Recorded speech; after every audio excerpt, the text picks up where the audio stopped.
बाबा कौम कायद आज़म रहमतुल्लाह अलैह का घर है और ये बाबा कौम से ज़्यादा अहम शख्सियत तो हम पाकिस्तानियों के लिए कोई हो नहीं सकती कि इस तरह की कार्रवाई यकदम नहीं हो सकती, अचानक नहीं हो सकती।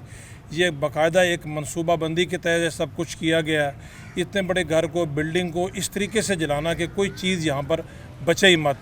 मस्जिद तक को नहीं छोड़ा गया कि जिन लोगों ने ये काम किया है सिर्फ वो लोग नहीं जो कि यहाँ पर आके आला कार बने, तमाम वो लोग जिन्होंने मंसूबा बनाया, जिन्होंने सहूलतकारी की, जिन्होंने रास्ता दिखाया, उन तमाम लोगों को करार वाक़ई सज़ा मिलनी चाहिए। ये खाली एक घर पर हमला नहीं था, ये पाकिस्तान की असास पर हमला था। इसके जितने भी मंसूबा साज हैं, सहूलतकार हैं और जो इनके साथ मदद जिनकी शामिल थी, हमारी सबसे दरख्वास्त है, अपील है कि इनको दर्दनाक सज़ा दी जाए जो कानून के अंदर मौजूद है। बानी कायद आज़म के घर को जिस तरह से सबूताज किया गया, ये हमारे लिए एक इंतहाई दर्दनाक वाक़या है और ये नाकाबिले माफ़ी जुर्म है।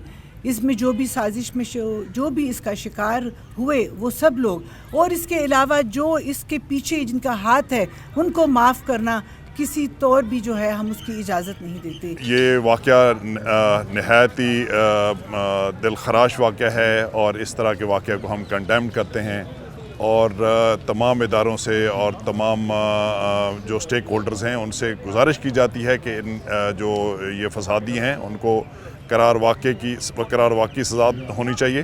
ये इतना बड़ा सानिया है और इस कदर खौफनाक हादसा है कि अगर इसके ज़िम्मेदारों को माफ़ कर दिया गया या इनके सहूलतकारों को माफ़ किया गया तो इस मुल्क के साथ बहुत ज़्यादती है।